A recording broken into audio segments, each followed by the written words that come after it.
ఓం నమ శివాయ శ్రీమాత్రే నమః. మిత్రులకి శ్రేభిలాషులకి అలాగే నన్ను ఇంతగా ఆదరిస్తున్న యూట్యూబ్ ప్రేక్షకులందరికీ కూడా పేరు పేరు ధన్యవాదాలు. మిత్రులరా, మీ అందరికీ పరాదేవత ఎల్లవెల్లలా మీతో ఉండి మీ మనోవాంఛ నెరవేర్చాలని మనస్ఫూర్తిగా కోరుకుంటున్నాను. చాలామంది మిత్రులు మెయిల్స్లోను కామెంట్స్లోను, గురువుగారు మాకు జీవితంలో ఎప్పుడు కష్టాలు వస్తున్నాయి, మాకు కోరికలు నెరవేరాలి, డబ్బులు ఖర్చు కాకుండా మేము చేసుకోగలిగే ఉపాయాలు చెప్పండి అని చాలామంది రెగ్యులర్గా అడుగుతూ ఉన్నారు. ఈరోజు మీకు నేను ఒక 4 తేలికైన ఉపాయాలు చెప్తాను. మన నిత్య జీవితంలో మన పూర్వీకులు మన సనాతన ధర్మంలో ఆచారాలు, వ్యవహారాలు, అలాగే ఉపాయాలు, తాంత్రిక ఉపాయాలు ఉన్నాయి, జ్యోతిష ఉపాయాలు ఉన్నాయి. ఇందులో రకరకాల విధానాలు ఉన్నాయి. మనం కళ్ళెదురుగా అన్నీ ఉంటాయి, కానీ చేయడానికి మన మనసు అంగీకరించదు, దాని గురించి తెలియదు. అంటే ప్రతి పదార్థంలో ఉన్న చైతన్య శక్తి, దైవశక్తిని మనం పట్టుకోలేము. ఎవరైతే ఈ 4 ఉపాయాల్లో ఏదైతే చేస్తారో వారి జీవితాల్లో అద్భుతమైన ఫలితాలు కలుగుతాయి. ఇవి 4 పదార్థాలతో మాల చేసి భగవంతుడికి సమర్పించాలి. అంటే మీకు అందుబాటుని బట్టి మీరు ఏది చేయగలుగుతారో నేను చెప్తాను, దాని ప్రకారం చేస్తూ ఉండండి. అవకాశాన్ని బట్టి ఎవరికి చేయాలి, ఎలా చేయాలి, ఏ పదార్థంతో చేయాలి, కలిగే లాభాలు ఏంటో మీకు పాయింట్ టు పాయింట్ వివరిస్తాను. అలాగే మీకు ఈ వీడియో నచ్చినట్లయితే లైక్ చేయండి. ఛానల్ని కొత్తగా చూసే మిత్రులు తప్పకుండా సబ్స్క్రైబ్ చేసుకోండి. పక్కనే గంట సింబల్ ఉంటుంది, యాక్టివేట్ చేసుకోండి. మీకు నచ్చితే 10 మంది మిత్రులకి షేర్ చేయండి. మీరు ఎవరైనా సరే జీవితంలో ఎప్పుడు కష్టపడుతున్నామండి, మాకు పిల్లలు ఉన్నారు, డబ్బు ఉంది, కానీ మానసిక ఆవేదన, మాకు సంతానం లేదండి, మేము చాలా బాధపడుతున్నాం, మా మీద ఎవరో ప్రయోగాలు చేశారండి, మాకు కలిసి రావడం లేదండి అని చాలామంది అడుగుతూ ఉంటారు. వారు తప్పకుండా చేయవలసింది ఏంటంటే, మీరు చూస్తున్నారు కదా వేప చెట్టు. మీరు ఒక శుక్రవారం నాడు వేప చెట్టు దగ్గరికి వెళ్ళి నీరు సమర్పించి వేప కొమ్మలు తీసుకోండి. ఇలా కొమ్మలు ఉంటాయి కదా, ఆ కొమ్మలు చిన్న చిన్న ముక్కలు కట్ చేసి ఒక 108 ముక్కల్ని మీరు చక్కగా దారంతో, ఇలాంటి కలర్ దారంతో కావచ్చు, లేదంటే మీరు గ్రీన్ కలర్ దారం కానీ పసుపు కలర్ దారంతో కానీ మాలగా కట్టి మీ దగ్గరలో దుర్గాదేవి టెంపుల్ ఉన్న, అమ్మవారి స్వరూపంగా ఉన్న టెంపుల్ ఉంటే అక్కడ పూజారి గారితో మాట్లాడి ఈ మాల సమర్పించండి. వేప కొమ్మలతో చేసిన మాల ఇది సమర్పించి మీరు నమస్కారం చేసుకోండి. మీకు దీర్ఘరోగాలు, దుష్టశక్తుల బాధలు, అలాగే కుటుంబ పరంగా అంటే తల్లిదండ్రుల పరంగా, పిల్లల పరంగా, భార్యాభర్తల పరంగా సమస్యలు ఎక్కువగా ఉండి ఇబ్బంది పడుతూ ఉంటే ఆ సమస్యలన్నీ తొలగిపోతాయి. ఆర్థికంగా వృద్ధిలోకి వస్తారు, కుటుంబం బాగుపడుతుంది. ఇది శుక్రవారం నాడు చేయవలసిన ఉపాయం. ముందుగా నీరు పోయాలి, చెట్టుకు నమస్కారం చేసుకోవాలి. మీరు ఎందుకు తీసుకుంటున్నారో చెప్పాలి. ఆ కొమ్మలు తెచ్చుకోండి, మనం వేప పుల్లగా వాడుతూ ఉంటాం కదా, ఇప్పుడు ఇదే అనుకోండి, పుల్ల అనుకోండి. ఇలా ముక్కలు చేసి చక్కగా దారంతో మాలగా కట్టి వేయండి. ఒకవేళ మీకు దేవాలయంలో అవకాశం లేకపోతే మీ ఇంటిలో అమ్మవారి ఫోటో ఉన్నా, విగ్రహం ఉన్నా, ఇలా చక్కగా మాల చేసి అమ్మవారి మెడలో వేయండి, పటానికి వేయండి. వేసి మీరు శుక్రవారం నాడు నమస్కారం చేసుకోండి, పూజ చేసుకోండి. తర్వాత 2వ రోజు తీసి ఏదైనా మొక్క మొదల్లో వేసేయండి. ఇది శుక్రవారం నాడు చేయవలసిన ఉపాయం. రెండో చెప్తాను, మారేడు ఆకు. మనం శివార్చన కోసం, లక్ష్మీ పూజ కోసం విశేషమైన శక్తి కలిగిన మారేడుని మనం విశేషమైన శక్తి కలిగిందిగాను ఆయుర్వేదంగా చూస్తుంటాం.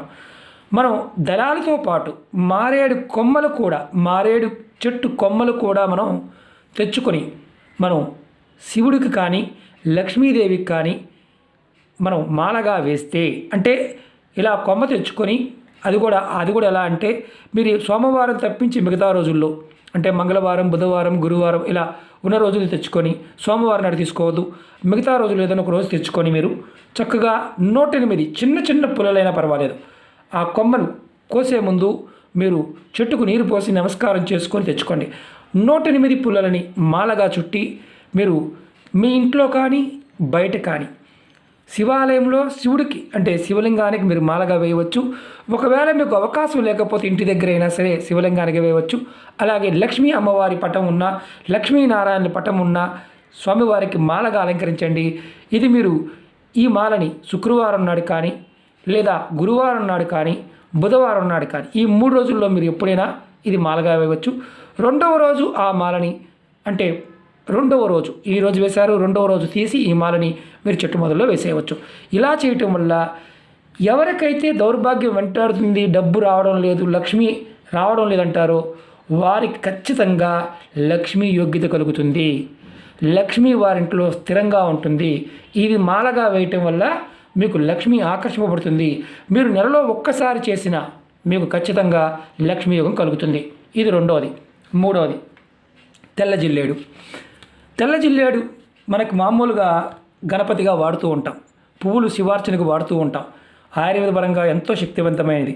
తెల్ల జిల్లేడు మీరు కొమ్మని మీరు చక్కగా చెట్టుకు నీరు పోసి నమస్కారం చేసుకొని కొమ్మ తెచ్చుకొని చిన్న చిన్న ముక్కలుగా చేసి మాలగా కట్టి మీరు ఆదివారం నాడు కానీ లేదా శుక్రవారం నాడు లేదా గురువారం నాడు ఈ 3 రోజుల్లో మీరు గణపతికి అలాగే లక్ష్మీ అమ్మవారికి కుబేరుడికి ఈ మాల తెల్ల జిల్లేడు చెట్టు కొమ్మలతో చేసిన మాల, అంటే ఏదైతే కొమ్మ వేరు కూడా కాదు, కొమ్మతో చేసిన మాల 108 పూసలు తయారు చేసి కొమ్మల ముక్కలు తయారు చేసి మీకు దారం, మీకు దీనికి తెల్లటి దారం కానీ లేదంటే పసుపు కలర్ దారం కానీ మీరు మిక్స్డ్ కలర్ దారమైన ఇలాంటి దారాన్ని వాడవచ్చు.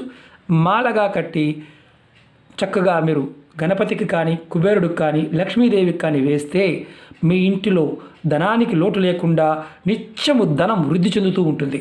ఇది వారంలో మీరు ఈ 3 రోజులు చేసిన తర్వాత ఆ రెండవ రోజు ఏ రోజు చేసిందో రెండవ రోజు మాల తీసి చెట్టు మొదల్లో వేసేయండి. వేరే తొక్కకుండా ఉండాలి. ఇది మీ ఇంట్లో చేయవచ్చు, దేవాలయంలో చేయవచ్చు. ఈ తంత్రం ఇది మూడవది. అలాగే నాలుగవది, మనం తామర పువ్వులు కానీ అంటే 1000 తామర పువ్వులు లేదా గులాబీ పువ్వులు, తామర పువ్వులు కానీ గులాబీ పువ్వులు కానీ ఆ రోజు తీసుకొని మీరు శుక్రవారం నాడు కానీ లేదా మంగళవారం నాడు కానీ శనివారం నాడు కానీ ఈ 3 రోజుల్లో ఏదో ఒక రోజు మీకు దొరికితే గులాబీ పువ్వులైనా తామర పువ్వులైనా 1000 పువ్వులు అమ్మవారిని కనుక లక్ష్మీ అమ్మవారి కనుక మనం ఆరాధిస్తే మీ ఇంటిలో లక్ష్మీదేవి ఎప్పుడు స్థిరంగా ఉంటుంది. తామర పువ్వులతో కనుక మీరు ఆరాధన చేస్తే ఖచ్చితంగా లక్ష్మీ అమ్మవారి యొక్క ఆశీర్వాద బలం మీకుంటుంది. ఎక్కడ తామర పువ్వు ఉంటుందో అక్కడ లక్ష్మీ అమ్మవారు స్థిరంగా ఉంటుంది. ఎక్కడ మారేడు చెట్టు ఉంటుందో అక్కడ లక్ష్మీ అమ్మవారు స్థిరంగా ఉంటుంది. ఇది మనం చాలామందికి తెలియదు. మారేడు చెట్టును ఆరాధించాలన్నా భయపడతారు, అలాగే ఇంట్లో తామర కొలను ఉన్నా భయపడతారు.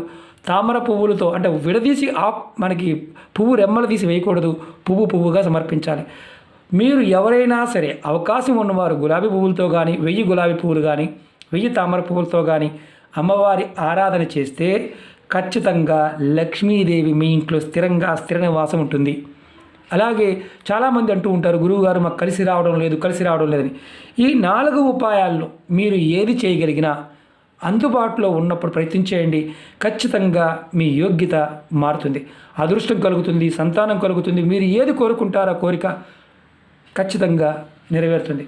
చెట్టు ఆకులు, బెరడు, పువ్వులు, కాయలు ఈ భాగాలన్నీ కూడా భగవత్ స్వరూపాలే. పరిపూర్ణమైన నమ్మకంతో విశ్వాసంతో ప్రయత్నించేయండి, ఖచ్చితమైన ఫలితం ఉంటుంది. నెక్స్ట్ వీడియోలో మీకు శంకు పువ్వుల గురించి నేను వివరిస్తాను. నెక్స్ట్ వీడియోలో ఇదే వీడియోలో చెప్తే కంటిన్యూ అయిపోతుంది. కాబట్టి ఈ 4 ఉపాయాల్లో మీరు ఏదైనా చేయండి, ఫలితాన్ని పొందండి. ఓం నమః శివాయ. శ్రీమాత్రే నమః.